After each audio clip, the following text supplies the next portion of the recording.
Hi, folks. This is John Watson, International Master John Watson. This is Ask the Master on ICC TV. Welcome to the show. The main idea of the show is to provide you, the viewer/listener, with advice about chess and information about chess. And the idea is that you can now ask questions of a master, and these questions can be either sent in advance, which would be to the email askimwatson@chessclub.com. That's ASKIMWATSON at chessclub.com. And that's a good way to send questions because you get a chance to think them through, and I got them there to answer. And another way to send maybe a shorter question is to my ICC handle. If you're an ICC member, that's the Internet Chess Club. My handle is John L. Watson. That's JOHNLWATSON. And the other good way to do it, a really good way, is, and I see there's people on already, is in the chat. And on the chat, have fun, talk to each other, try not to insult each other, but beyond that, you can say pretty much anything you want, hopefully about chess. Let's keep it mostly to chess, not religion and politics. And let's just kind of get started here. I wanted to say I put the new opening indices up on Facebook, and I just got a message that I hadn't seen before that people couldn't get to that page. I think because I was trying to limit the number of things on my timeline, and somehow I ended up cutting it off to the public. So now I think it's back. So you can go to my Facebook page, John L. Watson, 3 words, JOHN space L as in lion space Watson WATSON, and I update the list of the openings that we look at every week. Now we talk about more than openings here, but that's what a lot of times people want to save time, and they don't want to go back and see what I said about some particular opening. And I should say that's on the timeline of the John L. Watson page. It's not on sort of the front page. And the timeline up to yesterday, for some reason, was actually cut off, at least from some of you. And now I believe I've just made it public again. So thank you for telling me about that. That was a Whiffy, actually, who sent me an ICC message. And thank you for that. I have a correction from the YouTube viewer. A YouTube viewer sent me, you can see it on there actually. He points out that the d4, d5, let me show you that. Knight c3, knight f6. Now we all know here that traditionally this has been the reason you play knight c3 is to play the Veresov. But recently, Ybaba has been playing this a fair amount, and therefore it's been called the Ybaba variation. And yet last week I said Yakovenko. They both start with J, A.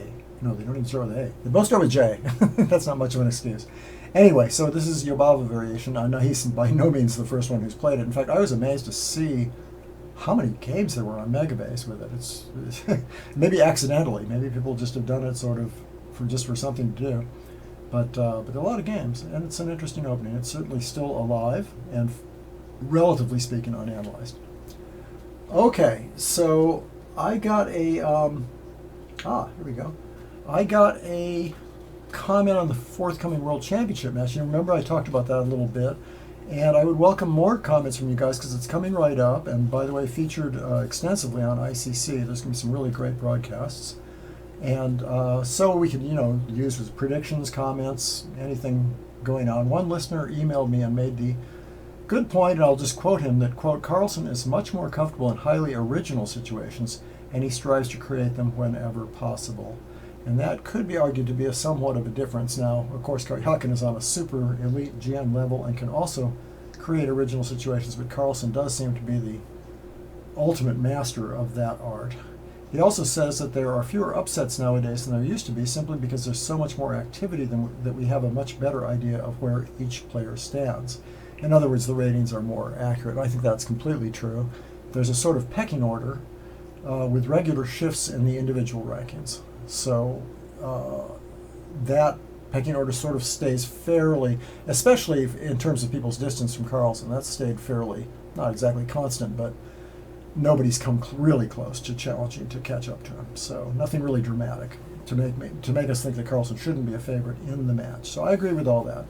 On the other hand, I think there is a sort of randomizing factor. I think I mentioned this last week, which is the length of the match. These 12-game matches, that's pretty short for a match at which where people are so good at achieving draws. These guys are really excellent at being able to draw games. So if the challenger wins, Karyakin in this case wins an early game, that puts a lot of pressure, or even 2 games. If he gets up by 2, then it's very hard to come back without taking some big chances, and that could cause more trouble.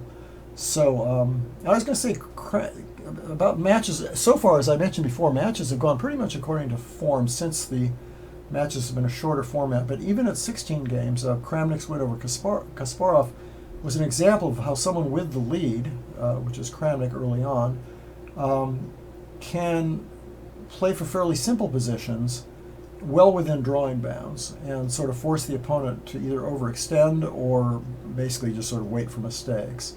Now, Kasparov was probably out of form because he just didn't seem to figure out how to press effectively, but I think that was an example where a short match can lead to a sort of slightly strange situation. And another serious case where the shortness of the match had a huge influence, not necessarily changing the result, but at least in my opinion, it was the Anand-Kramnik match. Just because they were so probably pretty evenly matched, I think. And I imagine the result could have been different in a 20-game format, or not.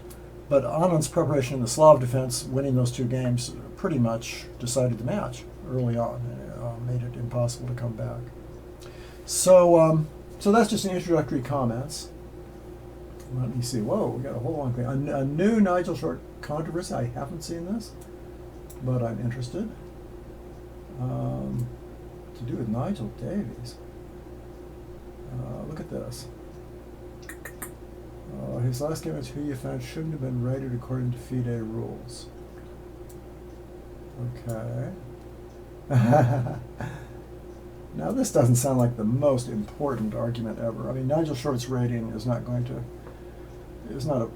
probably of earth-shaking consequence even to Nigel at this point. I see. He won 5 games of the 6-game match, but they still played the 6th game. Oh, Nigel, really? Oh, he won after 5 games of the 6-game match. Yeah, that's interesting. Well, it's something to think about. Let me, as long as we don't have any chats quite yet, I hope you guys will load us up with questions and comments here. Let me just show you. I got sent a game by Eric Schiller, which is kind of exciting. It's one of his own games, and it's about that Queen B3 move in the Grunfeld that we talked about. I'm kind of interested in this move. It looks like an interesting way to play. I mean, I don't think you're going to force any advantages against the Grunfeld pretty much no matter what you play, but it's an interesting thing to do. And this is a nice game. So let's look at this and then take as an extra feature, let's look at the opening. I'm going to do that in 2 separate steps. So first we'll look at the game. So here's a Grunfeld defense. Eric is white against Adam Keating Clay. I don't even have the year written down here. Oh, 1995. It's an old game. Eric's played a lot of these games, though, so he knows this variation. Okay, now here, we've seen this a million times. That's sort of the main line, and this is the famous exchange variation. And by the way, the other main line for years and years and years and years was Queen B3 here, the Russian variation. And I'm going to talk about that when I talk about the opening, because it can even transpose to what we see here. Okay. So in this game, he captures and he plays this Queen B3 move, which is a little bit unusual because it's so early, attacking the knight on D5. And, okay, let me just see what I want to say about this game in particular. I know, Eric had a little bit of a story about this. He said the night before the game he went to a concert by the musical group Fish. They had a big demonstration chessboard and started to demonstrate a game against the audience, so he got to go on stage and make a move in front of 20,000 screaming fans. So this inspired him to play for brilliance the next day. This is a nice game he played here. Okay, he mentions that Queen B3 was played by Jonathan Tisdale. I remember that very well. Okay, here we go. And one of Jonathan's ideas, and we'll talk about Knight B6. I'm going to talk about this next, after we finish this game. But one thing I remember, I don't know how he actually got there, but Jonathan would get positions with a bishop on G5 and a rook on D1. I remember that. He won several games that way. And then maybe the pawn goes to E4, but maybe it just goes to E3, depending. That was kind of his setup. Now, it's not so easy to get to that setup. Anyway, that's Knight B6, which may be not that appropriate in this position, although it's been played quite a bit, and it might be okay. But in this game, he plays the really critical move. And the point is, this is a great pawn structure for white, but he has wasted a move and put his queen a little offside. It's almost like the queen would almost just as much rather be there on d1 because it's probably going to get attacked later. That's the disadvantage. The advantage is quite strong though. Black's moved his knight 3 times and it's off the board. It hasn't developed at all. So, and e4 is coming, is the idea. If white could play e4 next, just get 1 extra move, he'd be in terrific shape. And it may not be a realistic move to get e4 in, but that would be a goal. Okay, now that transposes, it turns out, to an earlier line where white plays knight f3 earlier and then takes and then plays queen b3. There have been a bunch of other games where white played e3 first and even e4, but we won't go into that. We're not going to study that deeply. This would be the way we're going to play it if you're going to play very, very solidly. Now, instead of playing something like what I talked about with bishop g5 and rook d1, that kind of thing, or bishop f4 maybe to stop e5, Eric just plays very, very safely and soundly. One idea of a structure like this is to make this bishop look a little less effective. You know, that's a beautiful bishop, but if it's as they say, biting on granite, is the phrase, then maybe it's not as effective. So what's going on here? White has a central majority. Eventually, he'd like to advance those pawns, and once he gets developed, and so that's an advantage for white. Black has no weaknesses at all. Look at this. All his pawns are on the first, right back where they started from, pretty much. And he's able to counterattack in the center and develop very smoothly. All these pieces come out very easily, or at least they should. That's the idea. So black is already castled. White's got a couple of moves left, and it's black's move. So in a sense, black's a little ahead in development, or meaningful development, you might say. Not much, though. Okay, so black does the standard counterattack in the center. That frees the queen to come over here. It thinks about opening up this file later, and it means that when the knight comes here, it's not blocked off by the pawn. And here's the point, this bishop move. This is what Eric mentioned last week on the chat. The bishop a3 is kind of the key idea with queen b3, or one of his key ideas. Once you play e3, for sure, the bishop should go here. The timing is an issue, and I think Eric knows what the best timing is. And black plays this move, and this is the one I talked about. Actually, I didn't analyze this, but the idea is that if white starts taking here, it just ruins his pawn structure. So even if he wins a pawn, which I'm not sure he can, maybe not because of queen here with a threat here, but even if he could, let's just take another pawn, like, I don't know, here, let's say. This would not be necessarily a very good position because these pawns are both so weak, and white's quite a ways behind in development. That maybe wasn't the greatest move, but we'll ignore that, just for the sake of illustration. So white doesn't take that, white just develops. That's better, and maybe at some point he'll be threatening to take because he's vis-a-vis the queen, and that can be nice. So the queen moves out of the way, and white plays here, which looks initially aggressive, maybe ideas of knight here at some point, for example. And it's just an active place, but Eric points out it's probably not the best move, and that's because the bishop is exposed here, not just to the queen along the file, but also to a knight coming this way. So the bishop probably should just go to e2, but it's not a disastrous mistake or anything. Okay, so now knight a5 is a threat, because this bishop is one of white's best pieces, and if you can get rid of that, white has weaknesses already on the light squares. That would be these squares are the most vulnerable squares with this pawn structure. And so if you get rid of the light square bishop, the defender of the light squares, that's probably a good sign for black, and in fact, that actually happens. Okay, so white plays here, pinning the knight, and black tries to force this exchange, which in fact happens. And now he takes over those light squares. So this looks pretty good for black. I mean, it seems like black's doing pretty well. Sure, this bishop isn't doing much, but neither is this bishop for the moment. And there's these very nice light squares to work on. So, on the other hand, it's still a central majority. So if white can get moving with these pawns, maybe this will turn around a little bit. It's hard for me to believe at this point that black isn't doing quite decently. On the other hand, it's not as though white's doomed or something. Excuse me, I went backwards there. Okay, so black develops, and white starts to sort of double, and black puts his rooks in the center. So he's made all natural moves. Now he's got some pressure down that file. He'd love to put a queen somewhere down here, maybe a bishop or a queen heading in that direction. So the center advances, good. And that's pretty important, I think, to get that moving. Otherwise, black has the bishop pair and pressure, and eventually will break through on the queen side. So what's white's counter to these bishops and active rooks? These are active rooks on open files. The counter is that you've got a big center, which might be able to advance here, or both. And by the way, this bishop is now free, so that bishop looks a lot better than it did a second ago. So it's a very balanced game. Black takes over this outpost. That's an outpost square. And then doubles. Obviously, both sides have plenty of options here. I'm not going to be real technical here. Then black starts advancing. I mean, this idea of b5 securing that is good, but also b5, b4. And all of a sudden there's a passed pawn possibility on the queen side. But I think Eric does a pretty good job of getting some activity here. Okay, b5, protecting the bishop. And now bishop c5, and white has his own outpost. And that's a good sign, which also defends a very weak pawn here. Okay. Black doubles. And does something interesting here. White moves towards this side of the board. I like that. The bishop wasn't doing maybe enough on that diagonal. Now the bishop's more active. It covers that key e5 square, which means that knight e5 might be the next move even, forking black. So black in fact stops that move. As I recall, it's not a particularly good move, but that's not that important. And that's a nice move. He starts his attack, as you'll see. He also creates an escape square for the king, which is kind of important when you've got doubled rooks and maybe a queen sort of aiming that way. Okay, so black comes back, activates that bishop, but of course now there aren't as many defenders of the king side as there were a little while ago, so white goes ahead and breaks through here. How good this sacrifice is not so clear. That's a nice answer because black's on this rook, so you can't take that bishop, or at least superficially it looks like you can't take that bishop. But he does anyway. Sacrifices the exchange and gets this nice check in. And it says here, okay, so moves the king.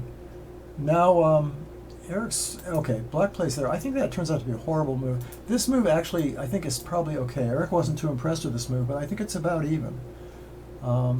Because black's the exchange up, and it just makes it easier to defend the king side, to have the queen here.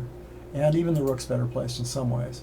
And if white tries to like blast through with a move like this, which is a very strong-looking move, then black can at least defend. Black can play defensively like that, just to cover that square, rather than accept it and start getting mauled on getting his king too exposed. And then if here you can just move the rook again, maybe, I don't know, b7 or something. a7, b7. And this is just a very complicated, strange position. Remember, he has that check to cover d7 if needed. White's certainly okay in this position, but it's not. It's a better way to defend. As the game goes, the exchange sack works really nicely. It gives a couple checks because he doesn't. He's trying to gain some time and think about the position. If king here, then you have this. I think either knight. Is it knight e5? Oh, I'm sorry. There's a check here, and then there's a check down here, and there's some sort of mate happening. So that's easy. So king here is forced. And then he tries, okay, we just did that. He checks once, and then he finds this nice move. So it's a really cute sort of finish, because, you know, white doesn't have that many pieces left. But it's really a forced win, I believe, at this point. Here's the idea. Black has to go to a dark square, and then this check is extremely strong. And you'll notice that if the king went here, this check would also win because of queen e8 check.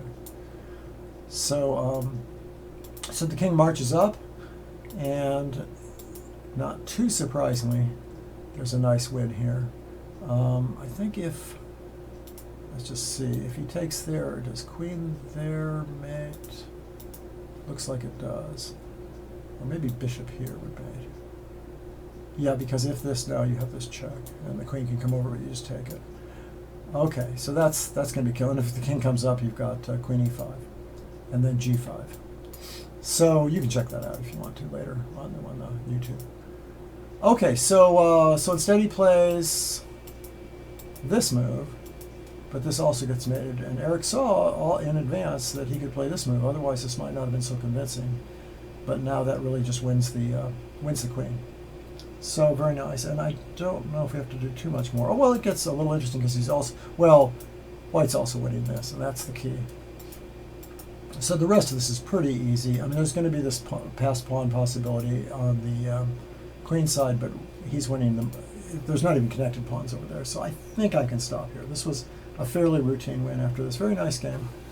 Now let me show you quickly, depending on what questions I have here. Won't talk about politics. Let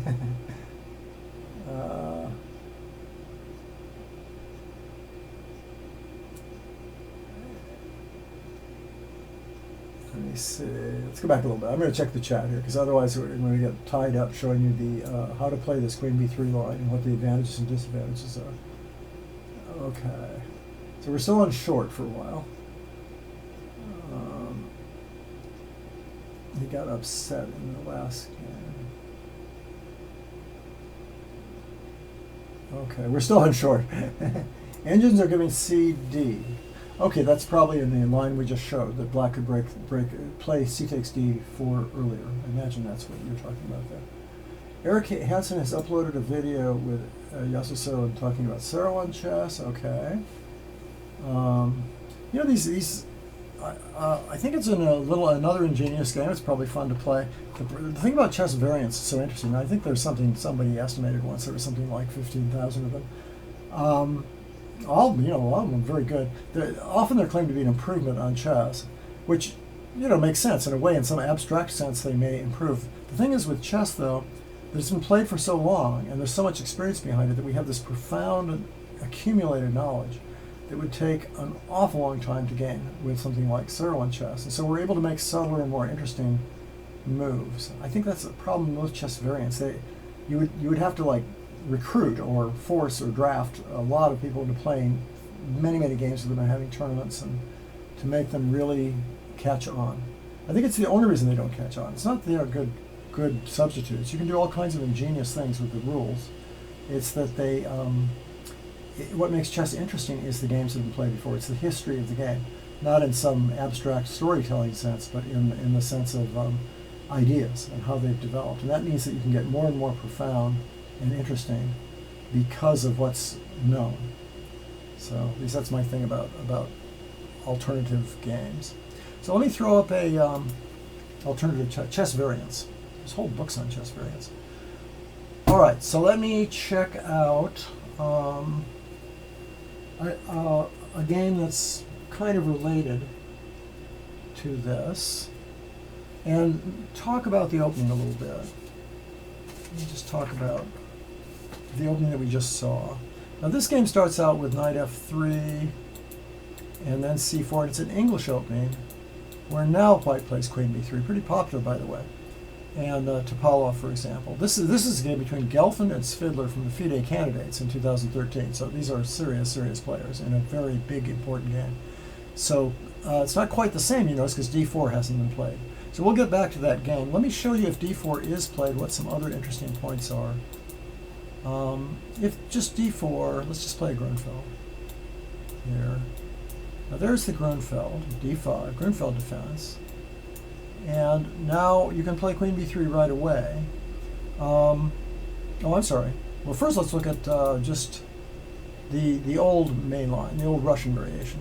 This, by the way, this Russian variation, which Anna played against Carlsen, is used to be just about as frequent as the exchange variation. It was the main one of. I mean, you almost could call it the main line or the co-main line of the Grunfeld for white.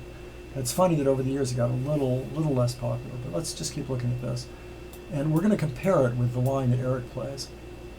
So what are we doing here? Castles, e4. Now, Block here, you may know, has played a million things over the years. There's hundreds of thousands of games from this position. Something that's discouraged, I think, quite a little bit is just how strong the Hungarian variation is. Going like this, and then you go like that, and then you play for c5, often with a pawn sacrifice. That's been a problem. It's so active for Black. On the other hand, it's fun for White, too, because he gets a big attack. So a little hard to say, but I think that's been one. The Prinz variation is still quite alive. Kasparov played that. It's called the Prinz. This is one of the traditional lines. Just try to double the pawns and get your pieces out. And well, there's actually people who played this, and they played all kinds of things here. But I would say the main line from the old days, the old main line, one of the main lines is this, which Smyslov invented, which is to sneak around to this side of the board. And all I wanted to show you about that is if White now plays, let's just say here, and Black plays here, and White plays here, this position could come from Eric's order very easily with the exact same number of tempi, because in Eric's order, he did move the queen twice as white, but he did move the pawn to. Eric's order, he took. At any rate, it's the same position. I think I could explain the tempi if I had a second, but it comes to be the same idea. Okay, so that's an interesting little transposition that might be worth talking about. Okay, now also in the Grunfeld defense move order, we have Eric's order, and then instead of knight c3, which is what we looked at in the last game, which strengthens white center, you could play knight b6 now and get right to that variation. You could get to, for example, if let's just look at this. If white plays knight f3 or e4, and black castles, and guess what? There we are again, same position. So it could transpose. That's worth knowing.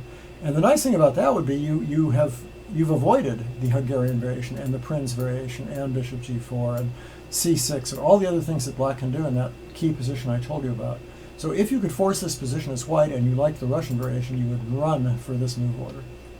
Okay, unfortunately you're allowing knight takes c3, that's the main problem, and you're allowing a few other things too. But mainly the knight c3, knight takes c3 order is a real problem. Now what else can be played here? Let me just see. Oh, I just wanted to say queen takes d4 could be played. Wait a minute, after e4. I think e4 is the most accurate move if you want to play something unique. And then this I think is too risky, even though it's been played a bit. And you have to be careful about exactly how this happens. So you'd have to study this a bit. But you can just imagine the main move is there, and then just blocking. And black has no weaknesses, but this move is a real bother, attacking the rook. And if f6 to block it off so you can still castle later or something, then this e5 move has ideas of e6, and it's really tough. And if rook g8, which has been played several times, then I think white just would develop here. And has ideas of playing moves like just getting the pieces out. And knight e5, e5. It's awkward for black, you can tell. Yeah, he can't get castled. And there have been a bunch of games with this, but I think overall white is simply better here. Probably black plays here, by the way, because he wants to get rid of that guy. And now you can play knight e5. I think a pretty simple way of playing this is just get another piece out. Just keep ahead in development, like that. And that kind of position is actually maybe take this first. Yeah, I think take this first, and then take this. And this is a pretty strong position. The queen doesn't have a good place to go. There's knight e5 ideas, knight g5 ideas, e5 ideas. It's tough, just for the record.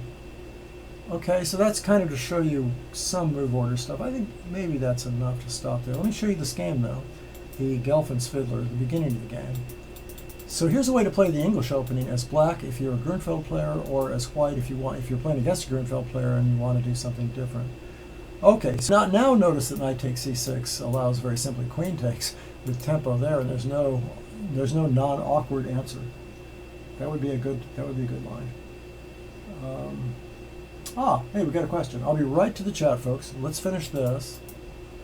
And so he retreats, and white simply plays d4. Now d4 is not forced, but it's probably the most natural move. And that's the way black can deviate. Black could just develop, and we've seen that kind of idea, but now this is an idea of gaining time. It's been played a lot, actually, a lot of games with this. And yet I think maybe white's doing pretty well here.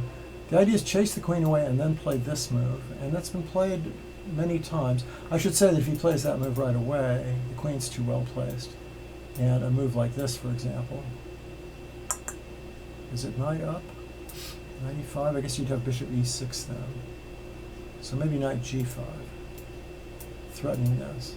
Oh, right, and then the only move really is to stop mate, is that, and then the bishop's trapped.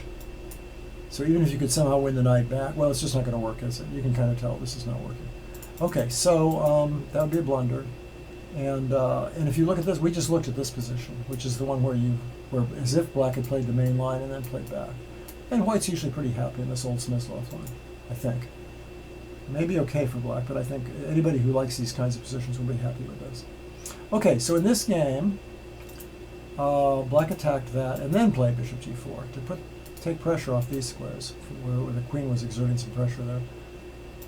And white played that move. I think You know, you really can play just very solidly because those double pawns don't hurt you. You've got 2 bishops. That would be maybe a tiny advantage, nothing special. And the other thing you do is get nice and ambitious with a move like this. I kind of like the looks of that. It's going to be very hard to grab this pawn when there's this counterattack going on and rook d1. So I think this has happened, by the way. This kind of position has happened, like that. You could also play g takes. In fact, g takes may be better, to think of it. I think g takes is better. And this position's been played, and black has been okay in the only game I found. But I think here, white should just play here and weaken black's position and just throw this guy out here. It's just very awkward for black. The 2 bishops are quite strong. They've got really nice diagonals. And if he castles, you know, you've got to be very careful about that king side. It's got a lot of weaknesses in it. Maybe even something tricky like that. It looks a little artificial because white doesn't have a pawn to attack with, but white does have bishop e6. And bishop e5. It's a very attractive move. Quite a bit. There's a lot of aiming that way, so that would be kind of scary. Okay, real quick then, let's just finish what we have here. So instead of that, Gelfand played there, and it says that this is a bad. Someone says this is a bad move, but I don't think I believe it. Someone actually criticized that move, but I think white's still better here. For example, this move could have been played in one game. And I don't know how black avoids that because this is attacked. And I think white's still better after this. It's very awkward for black. I just like white's position. But it depends on some specifics. The computer agrees, by the way. So maybe this whole line's pretty good for white. Anyway, this particular game went like that. And white had a small advantage with the 2 bishops, but the bishops are kind of passive. So these are all kind of natural moves, aren't they?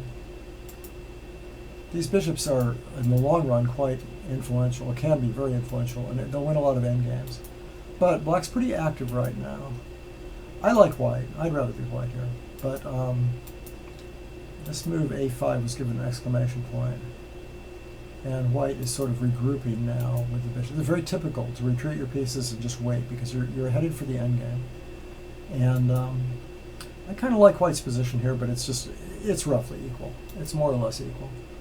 The idea is that white can, from white's point of view, is that he's got good pieces. He can just put these here, and then he can start playing for a minority attack. Just jam that pawn forward if he's careful. Now, black's so active, you have to watch out for tactics. But I think ultimately, I'd rather be white here. Very, very small point though. It's just a game, really, isn't it?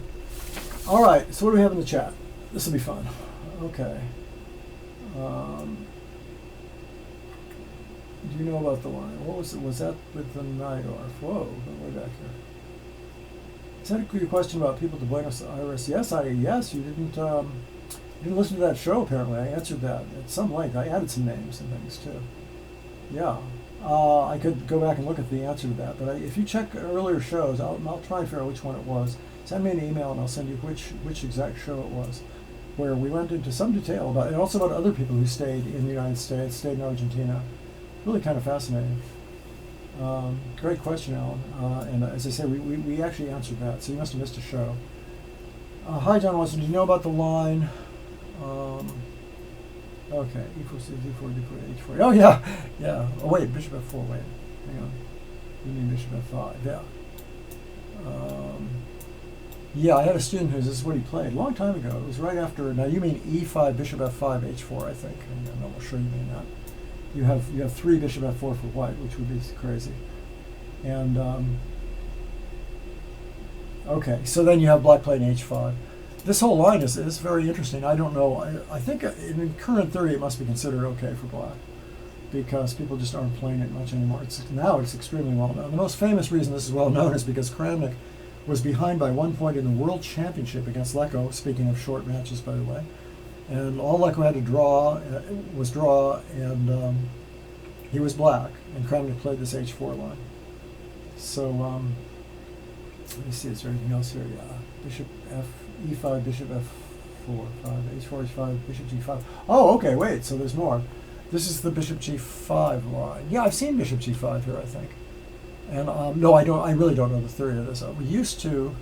Now, I do remember one idea. One idea is if white starts going after this pawn, a lot of times there's a nice counterattack, and you can just give him that pawn. I can't remember what our main line was here. It wasn't bishop g5, but I don't remember what it was. It might have been knight e2. So, okay, so let's look at this. Bishop g5. Now remember, I think we've talked about this before, that when you have a bishop coming this way, when there's a pawn on d4, early in the game, often it means that black will counterattack on these squares, these dark squares, because the bishop is no longer defending the queen side. And this is another case of that. There are literally hundreds of cases of that, and here's one of them. It's almost like a flag. White plays there, black zooms over there, and tries to force him to defend that and make an awkward move. Okay, so here he simply gambits a pawn with bishop d3, and Paulo, I don't know this line. It looks really exciting. Looks really fun. I guess one interesting thing here is if black does take this, which looks incredibly risky, maybe white can't really play any of these moves without letting that get doubled, so I assume the point is to give him the rook. And then let me take a look at it, because I don't know, is there an bishop c8 or is it an e6? Probably e6. Or maybe bishop c8. Wow. Wonderful. I love lines like this. This is very exciting. I think e6, because you want to keep all these pieces tied down. You know, offhand, this looks like the kind of line that, regardless of who is objectively better, you'd rather be white. Just because you're going to win all your games. Forget everything else. Sometimes in chess, you just want the result, right? Objectively, I don't know how good it is. You can tell me, do you think it's a good line, Paulo? Is this a good line, or just a line, and am I right about e6? Or am I right about bishop f5? I'm sure I'm right about bishop f5. But anyway, the point here is that black's pieces are completely tied down, and white has all kinds of pressure, and he has the bishop pair. What black has is a pawn and the exchange. So who knows what's happening, but these are hell to defend as black. It's just no fun at all to defend a position like this. White's very well developed. It's so smooth, his development. You can also even bring the rook up and over to these kinds of squares. And every white piece is going to be on a beautiful square. So this is very dangerous.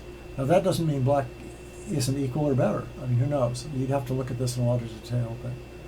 And yeah, the answer is no, I don't know this line. And tell us more about it. The computer likes black after a quick search. Well, yeah, but you know, this is the kind of position that the computer always likes black first. I would mistrust that.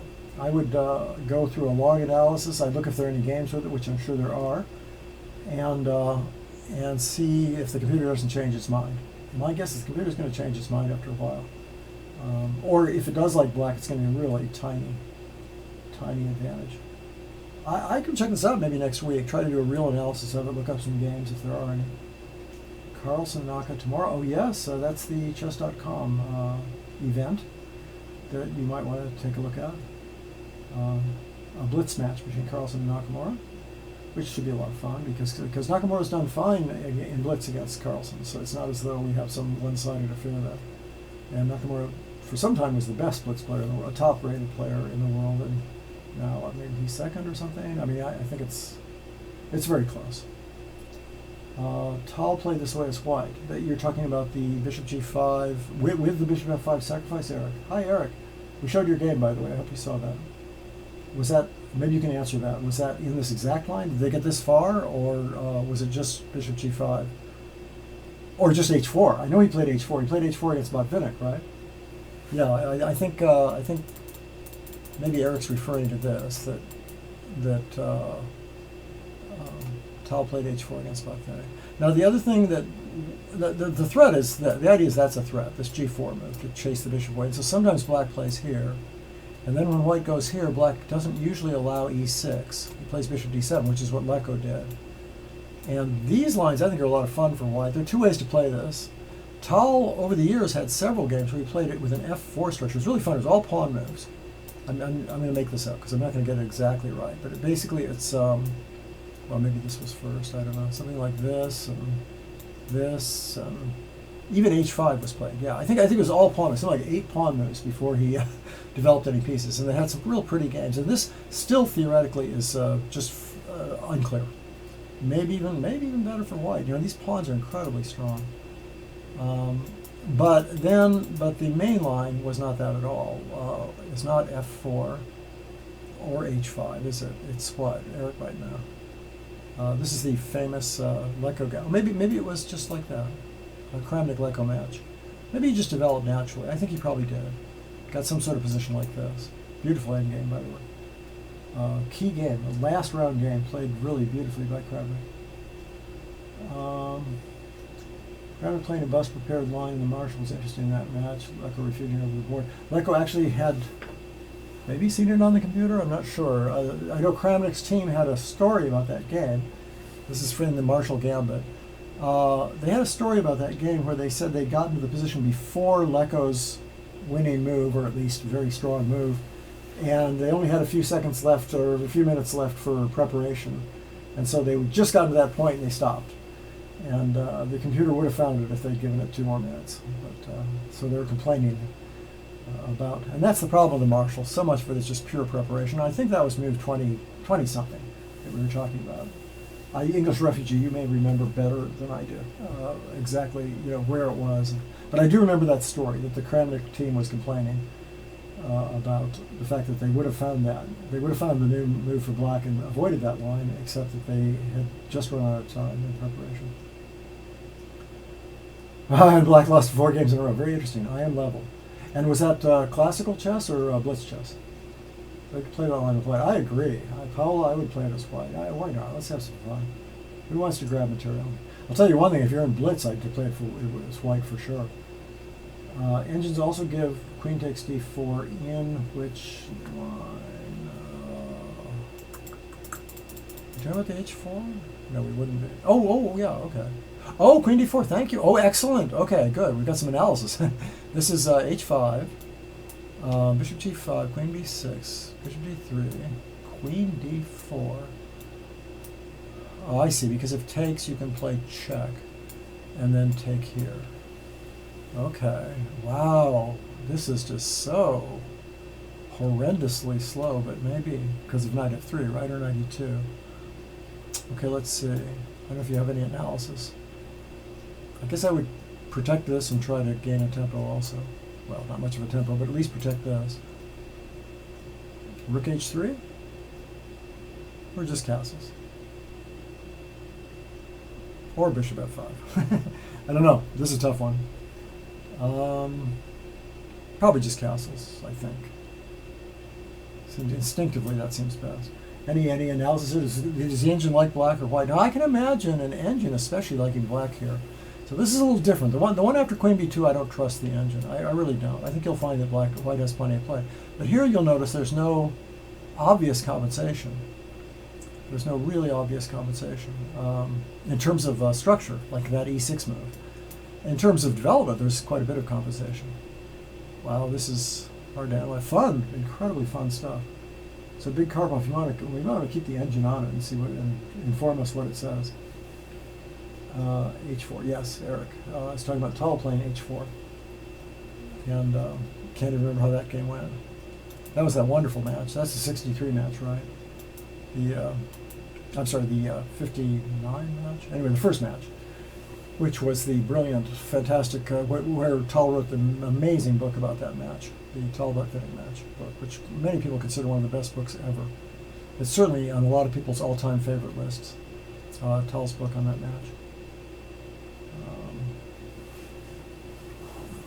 It's amazing. I have no memory for the year for some reason, what year that was. 58 or 9, 59? And then the return match was 60. It was the next year anyway. All right. Yeah, anybody know that about the Tal Buckfinning match? I'm going to scroll up and see what I missed here.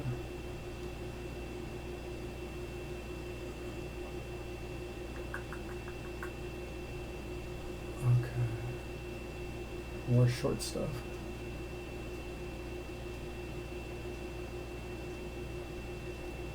Okay. Wow, what a great line. Yeah, I'll take a look at it, and we can all look this up too, but I wouldn't be surprised if this isn't okay. Now, bishop g5, of course, black doesn't have to play queen b6, I'm sure. But it's a little awkward. I guess the idea is there's no e6. And white gets a piece out. So, at least it pins that pawn. Yeah, maybe makes things a little bit awkward for black. Interesting. Okay, so let me just show you something else, since I don't have another question right away on the chat, or no more comments on the chat. Here's another game. I encountered this 4 pawns attack in a blitz game. So somebody sent me another game. You guys might as well send me your games. It seems to be working pretty well. Usually if you do send them, it's nice to send a question with them or point out some factor that other people will be interested in, or something you didn't understand, or just something you think would be useful for everybody. Okay, here's a game that was sent. A really nice game, a really interesting opening question. Okay. This is a blitz game, by the way, so, you know, a lot of these opening questions, it doesn't matter how badly the game was played because it's the first time people have seen things, and they're obviously going to, blitz games are not high quality usually unless they're Carlson or Nakamura or somebody. Okay, so this is a King's Indian, 4 pawns attack of the King's Indian defense. You know, it's never really gone away. It always has some point, and one of the reasons that people played is what White played in this game. I had a student who played this way as White and captured there. And a little bit obscure. You know, the main line is just to play, just to develop like that. And I used to play Bishop G3 sometimes, but that's another story. It's not maybe objectively that good a move, but it messes up the opponent sometimes. But anyway, White captures here. And one of White's points is if Black captures that way, which is not, by the way, a bad move, White has this idea about playing for f5, so that if Black doesn't play Bishop G4, if Black plays Bishop G4 real quickly, that's a very sound move, because it emphasizes control of the square. On the other hand, he gives up 2 bishops, and White's usually reasonably happy. It's maybe an even game. But if Black allows f5, that can be real trouble. Maybe even now, I'm not sure if it's too early. No, he probably castles first. But if Black played one extra logical-looking move, then this tends to be very strong. That's a hard position to defend. This attack with that bishop coming out, with this square, with the pin on g5, tends to be quite good for White. So that's why bishop takes is sometimes considered maybe slightly shakier. So in this game, he played the supposedly correct f takes. Now that makes a lot of sense because it covers key squares. It covers the f5 advance, covers d5. That's the most important thing. So that Black still has an outpost in the center here, and White doesn't. White doesn't have an outpost. He's got some good squares, but he doesn't have an outpost. So Black should be okay in theory in these positions. It's considered that Black can equalize, no better. White plays there. That's the correct move for this structure, partly because f5 can be played sometimes. And Black plays there. That's so natural because it looks at the outpost square. And White castles. And Black plays Queen e7. And the question was, see if I've got the question. I tried Queen e7. This is the listener's playing Black, but that, according to chess-based reference, is a deviation. The line I gave with knight d4, Black doesn't win a single game. What do you recommend? So what do I recommend for Black? Well, knight d4 is, I think, sort of the book move. I know Larson played this move. Very simple chess. He even went ahead and sort of threatened to take away that center pawn in order to get the, flank pawn, in order to get the center pawn rolling. Kasparov played for knight d4, but I think he played one other move first, like bishop d7 or a6, maybe a6. Or he might have played knight d4 right away. And knight d4 is one of the book moves anyway, so let's take a quick look at that. The line he gave is this. I had a student who played this way as White, and we never could get an advantage in these lines, but we did, we did okay. Now I think just defending that is fine, because notice what good control you have over the center squares. And it's very flexible. If you play e5, of course, you're giving up more squares. Not that that's a bad move at all, but just so you know, that's knight e8 might be a simpler move. And Black should be okay in this position.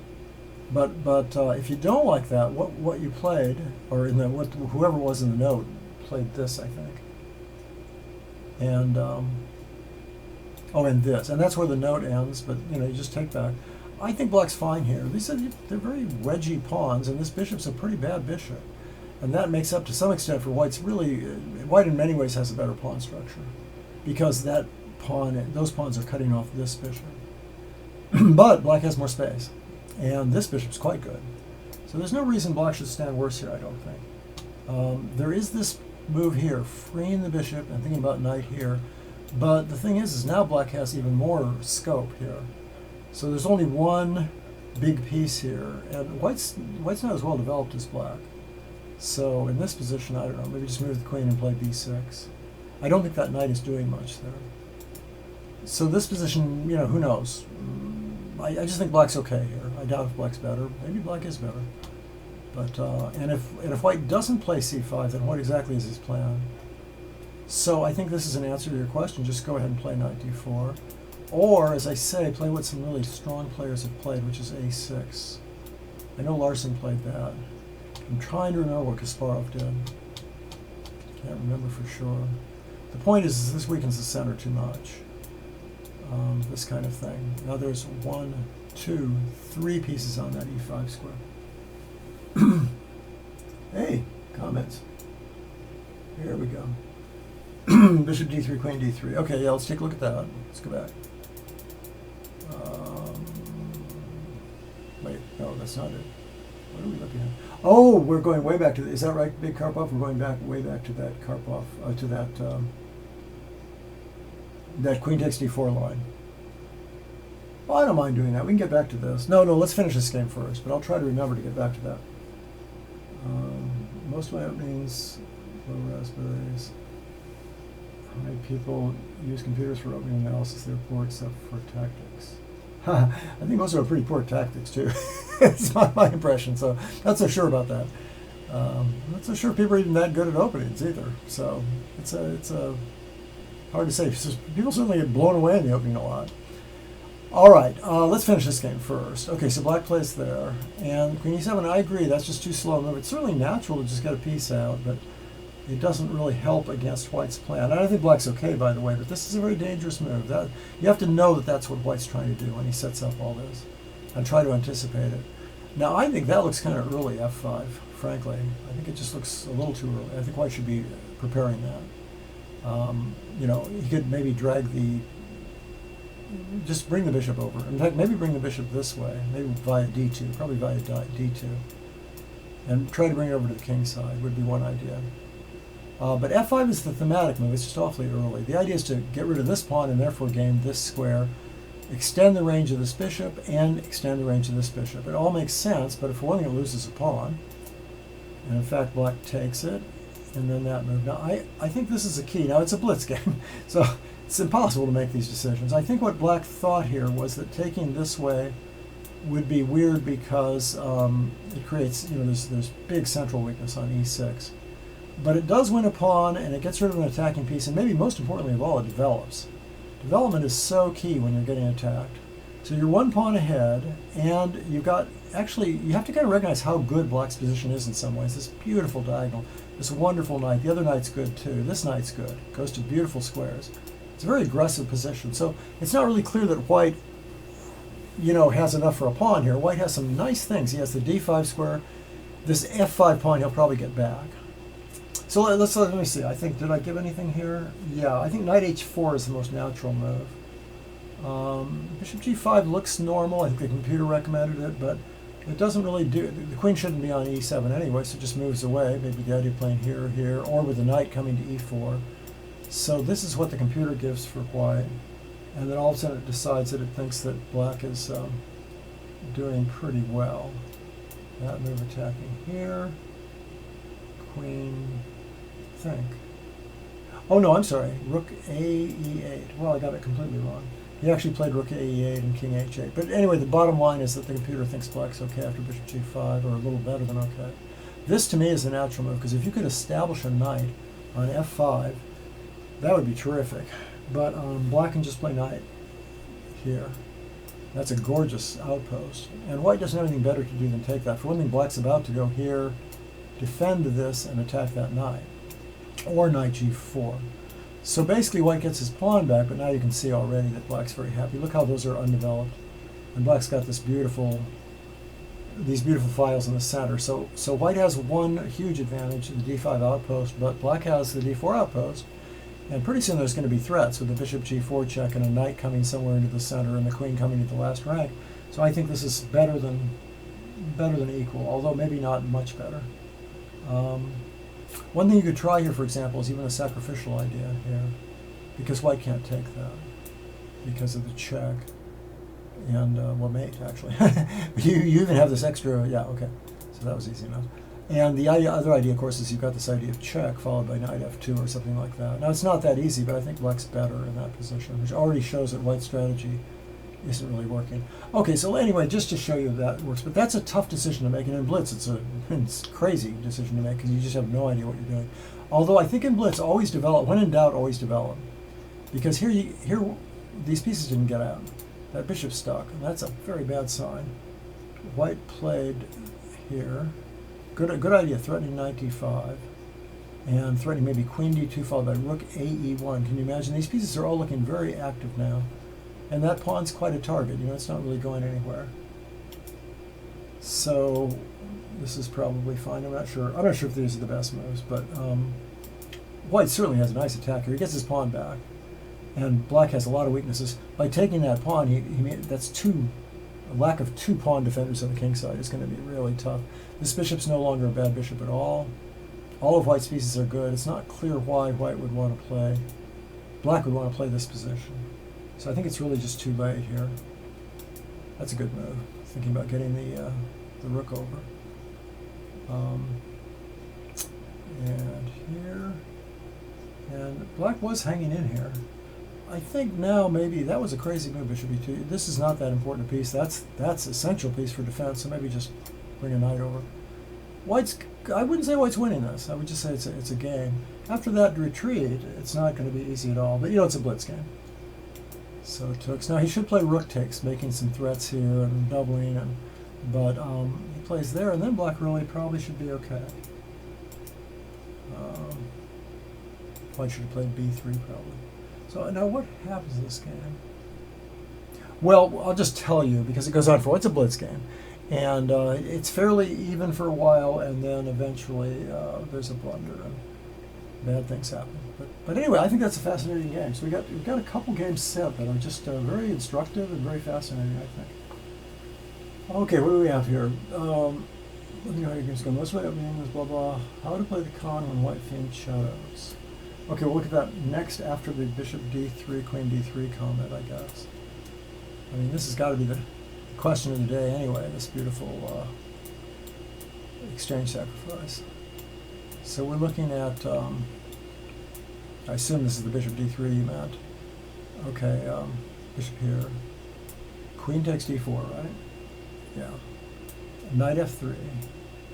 Here, I was castling, you're saying bishop takes d3, queen takes d3. I don't know. Again, in practice, I think it'd be fine to be white. It's very hard to defend these things as black. On the other hand, objectively, you get the feeling this position of black's, I don't know, there's no weaknesses. And you've lost some of your attacking pieces as white. I guess probably c4. Oh wait, no, the queen's on it. Queen b3, there might be queen b4. So, how to make progress here? Knight d4. e3 followed by queen b3, knight d2, c4. Problem with knight d2, well maybe right away. Problem with queen b3 is there's going to be a queen b4, otherwise I would say that was a really good move. I don't think we've gained anything from that. So I don't know, I could believe the computer likes this for black. This makes more sense. How to play the con when white fianchettos?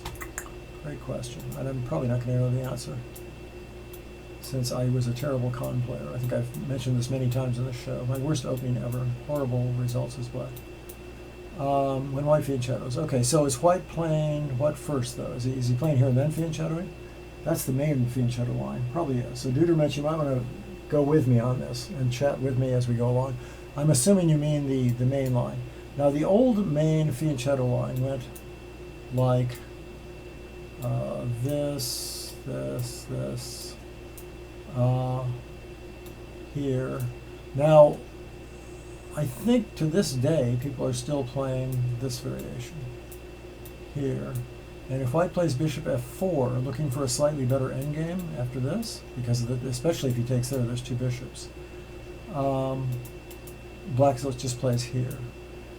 And then black plays 4 e5. White plays something. Now there's queen d3 and there's queen d2. And I don't know. I think d3, who knows? They've both been played a lot. I think queen d3 is a little more popular. And black shouldn't play there because then you get rid of this knight and you've won the d5 square, so what you play is h6. And I don't know what the theory says. The theory over the years ended up being just barely better for white, maybe. The original idea for black was to play, looks like he's in trouble in the D pawn, but I don't remember how this goes. But anyway, he could play king e7 to protect it if he needed it. That's the idea. And last time I saw it, this was all okay. I don't know what's going on with that now. Another way to meet the fianchetto, now the idea of the fianchetto, by the way, is if black plays very naturally like this, white plays this clever little move. And that's very difficult to meet, because if black just makes a natural move, there's a sequence that's always been good for white, never been, people played into it as black a lot, but it just is always bad for some reason. And it's based on a tactic. It's based on rook takes. This position, for years, I used to play the white side of this too, has always worked out better because of these weaknesses. White's very active. Why wouldn't white be better? And of course, the tactical idea is that if he takes, you play check. And the other tactical idea is if he tries to chase this away and maybe get e5 in, you can simply play bishop f4. Because if black takes, you take, and now you can't take again because of the check, but otherwise white has a terrific game. Let me see if I can, sure that would be the only other move, maybe here. And then the problem is you can't, the rook d1 is coming. You're on this twice. Well, I think you can imagine, it's just somehow it doesn't add up. The knight ends up, can either go to these squares or maybe e4 to d6. And by the way, we're threatening that. Oh, this is awful. This is winning, I think. Okay, so anyway, that's the old line. That's what black's trying to avoid. One way to avoid that, besides the one I showed you with the knight takes and the bishop c5, is to play this move first, and after rook e1, oh, I'm sorry. Let me see if I can get this right. Oh, it's to play the knight c6 order. And that's why a lot of top players do play knight c6 now. They play this move now. By the way, you might want to say, Dudermensch, whether this is even the line you're talking about and whether this is at all helpful. Because I don't want to go totally off the subject if you're really asking something slightly different. But the idea there is you wait with your queen c7 move. So that after this, and here, now this is a whole different thing. There's no more knight takes in e5. There's nothing like that. And this position I used to play as black, and I did just fine. In fact, I didn't lose any games with this one. Good for me, right? Even though it was the con, I managed to somehow survive. Now that's kind of old theory. White probably is going to do something different nowadays. There are many other plans for white. Sometimes he plays g3 and then later g4. What else does white do? Well, white can always set up with knight b3, a4. At any rate, this is maybe that answers a few questions. I think the first thing to do, because it's so simple, is to look up whether you can still get away with the knight takes d4 line. That is to say, this line. If you can get away with that, it's a simple way to play. It depends who you're playing too. Maybe against a better player or a top ranked player, you might want to play this way. Against a lower player, if the player is, well, even then though, you can I think you've got plenty of winning chances in these positions. That's the best move, like I said, because otherwise black just gets his pieces out easily. And then here. But I'm not up on the theory of this at all. It could be that white's got a little bit of a plus equals here. Okay, hopefully that was a little bit useful. Is the Dragon the most popular USA system? Dragon has always been the most popular system around the world with young players, it seems to me. Not among strong players. There's just a few strong players that play the Dragon, including a good friend of mine, Keaton Kira. He's an IM who's headed for GM.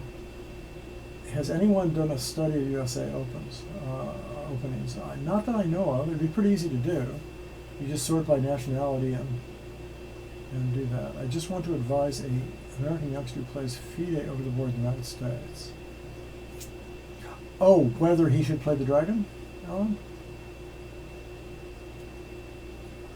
The only issue, I think the Dragon's a great opening. It's good to play as a youngster. It makes all sense. The only problem is it seems like almost every teacher teaches their kid to play the Dragon. So these kids know the Dragon inside and out from the white side and the black side. And maybe that's not so much fun. First of all, it's not very creative. You're not going to learn very much because you're just playing rote moves most of the time. And secondly, it's nice to play something that your opponent isn't completely, utterly familiar with. I think the e4, and that's not the dragon's fault. It just means the dragon's just been too popular over the years. So I wouldn't recommend it as a youngster opening. It might almost be better as a more advanced opening because, assuming it's still sound, which I think it is, because they're, yeah, right, you're not just walking into the opponent's, the thing your opponent probably plays, for one thing. What should he prepare against? Yeah, he should expect to see the dragon. If he's an open Sicilian player, then he's going to see the dragon. Well, maybe I should, there are players here that don't even know what we're talking about. So this is the Sicilian, and the dragon proper starts with d6, and black plays this move, g6. Like that's the Scheveningen, that's the Najdorf, that's a classical, which can go various ways, and this move is called the dragon, and it has a lengthy, wonderful history, amazing amounts of theory, and I would say, yeah, you're going to meet that for sure if you're an open Sicilian player. So you can play, of course, any number of systems against this, but so I guess I'll leave that to you. You're not asking what to play against it, right? There's plenty of ideas, but this is yes, this is definitely something you want to be prepared for. All right, so let me see. Not getting a lot of questions here, so let me maybe just move on to the next one. Oh, here's a funny thing. Jeremy Silman mentioned a game that he was having fun showing his students as an exercise. And the only problem with that is that maybe it's a clue that it's an exercise, but we'll give it a whirl anyway. Okay, here's this game. Do I even have a copy of this game that I can look at? Probably not. But no, I don't think I do. But I'll just show you what the moves are. Okay, so there's a King's Indian attack. Very common reply to the King's Indian attack is with c6 and d5 to blunt the bishop. And both sides get their pieces out. This is a ready variation against the Slav. At least if you play c4, it becomes a ready. Right now it's still, I guess, sort of a double fianchetto King's Indian attack setup.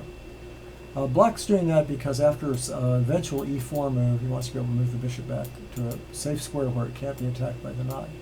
Or even be attacked by the knight right now. Knight h4 would have trapped the bishop.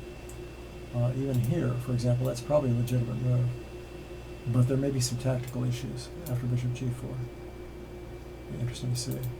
I'm not going to analyze that. But anyway, that's the point of h6, is to give the bishop a little escape square. This is a London reverse, by the way. We've talked a ton about the London, haven't we? Kasparov used it as a surprise. Yes, against Anand, exactly.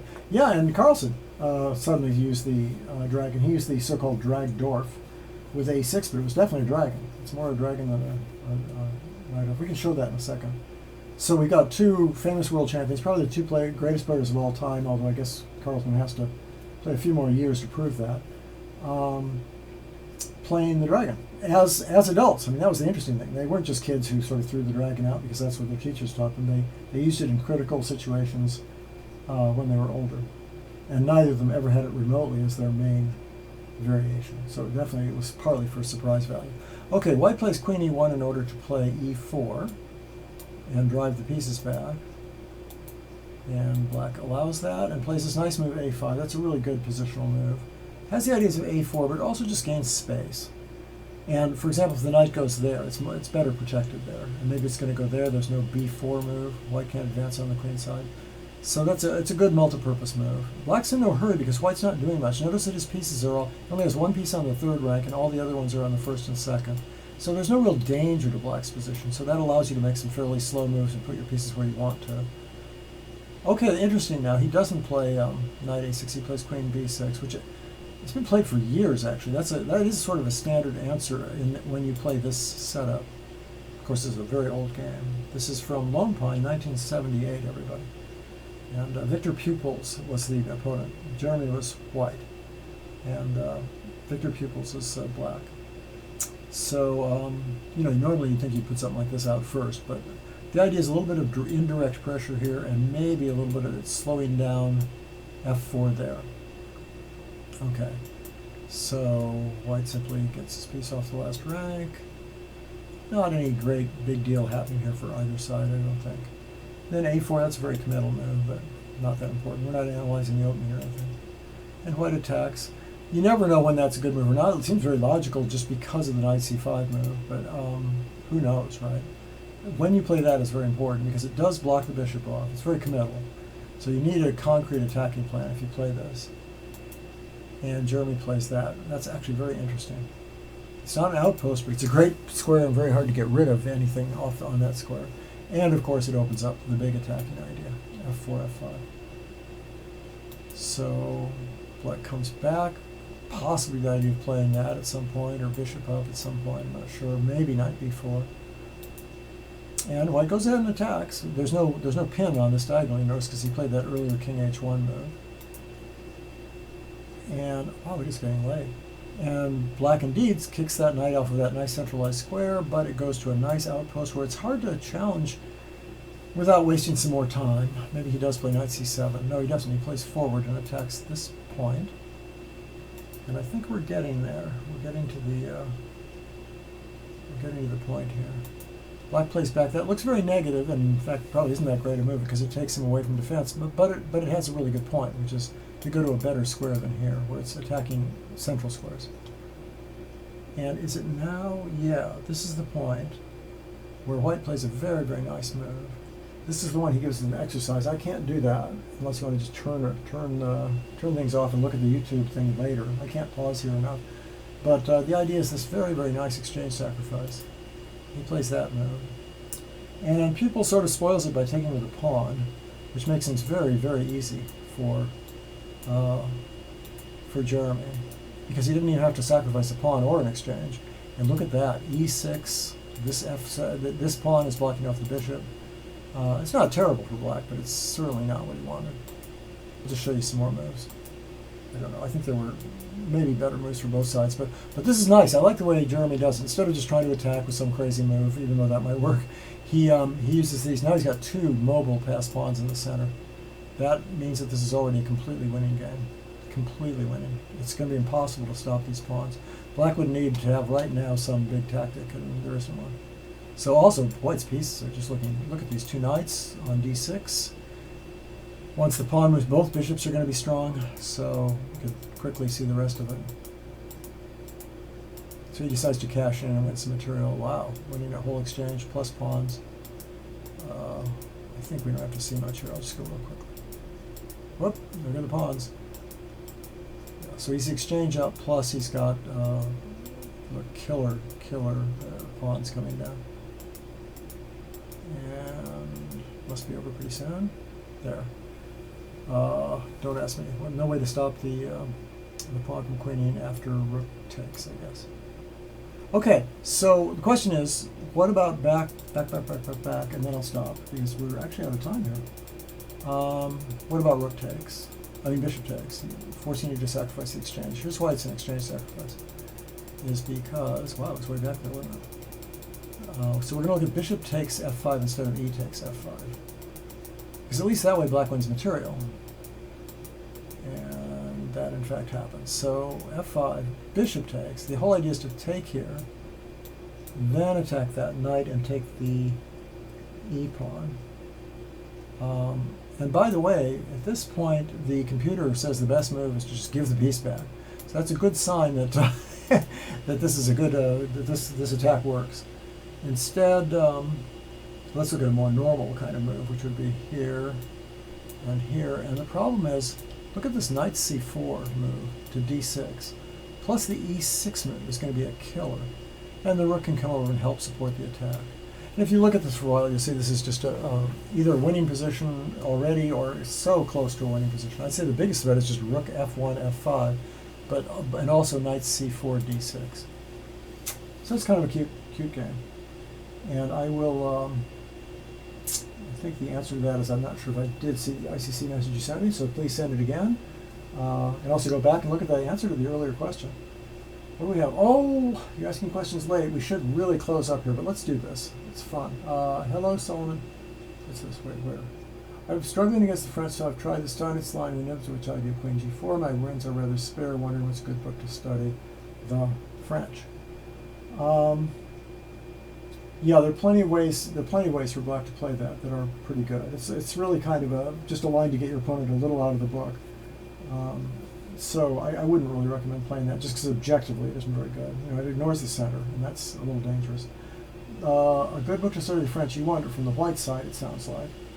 And, I mean, you could get books from the black side, like mine, I Play the French 4, or any number of other books, but looking at it from the white point of view, Najee's book, if you want to put some time in and learn a lot of book lines, and the thing about that is you'll also learn a ton about chess. Now you'll waste a lot of time and you won't be able to use the book lines all the time, obviously.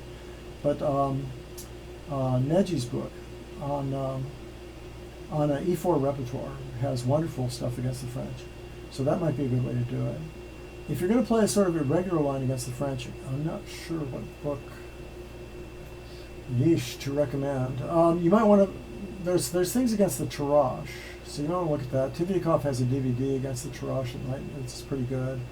There's a book I recommended somebody else on this show that you might think about for white. There's a book by Yev Siv where he plays the Tarrasch and he plays C3 against everything. So basically, and it's a simple repertoire. It's a relatively simple repertoire, but it's pretty reasonable too. It's a thought to get started with. No matter what black does, he just plays C3. He's always playing C3, and then bishop D3, and knight F3, and just castling. And that's true if black plays, for example, knight F6. Instead of pushing, he plays here. And then black's best move is that, and then he just plays here. So you could look at that. That's a possible repertoire to get going with. If you really want a long-term thing that's going to be good for your whole life, you might want to look at Najee's repertoire. I always played knight C3 against the French when I was an E4 player. And he has an entire repertoire with this. I won't go into any detail because it's too late. But that would be another idea. If you need something fairly simple that's obviously not bad and is also reasonably safe, I would study the Tarrasch lines. John Ems had an old book against the Tarrasch. I guess I wouldn't. That's getting a little bit too old. I don't know if there's a recent book on the Tarrasch. In the back of my head, I keep thinking there might be. But there are books that recommend the Tarrasch as part of an E4 repertoire. I'll think about that and think about it for next week. There's so many books for black in the French that it's really so many that it's kind of hard to think of the ones for white. But basically, this is the safe line, and this is the slightly riskier but more interesting line. I wouldn't play the advance. It's too hard to play, and it's not that good anyway. I wouldn't play the exchange. It's just psychologically ridiculous to give your opponent complete equality right away. It's very hard to play for white, I think, psychologically, and doesn't, So yeah, I would make it between one of these two moves. And if you don't have a lot of time to study, I guess I'd pick the Tarrasch. But I'm sorry about the book thing. You want to look at your DVDs too. There's a bunch of those around. Thank you, everybody. And I'm going to take off now. Please send me more questions. I'm getting some questions. I didn't get as much on the chat today, so you can even prepare things to ask me on the chat if you want to. And the World Championship's coming up, so that's going to be kind of fun. Thank you, everybody. Please stay in touch. Remember, askimwatson@chessclub.com, AskImWatson@chessclub.com. Ask me absolutely anything. We should start talking about other things if you want to. History, books, things like that. Okay, thanks again. Bye-bye.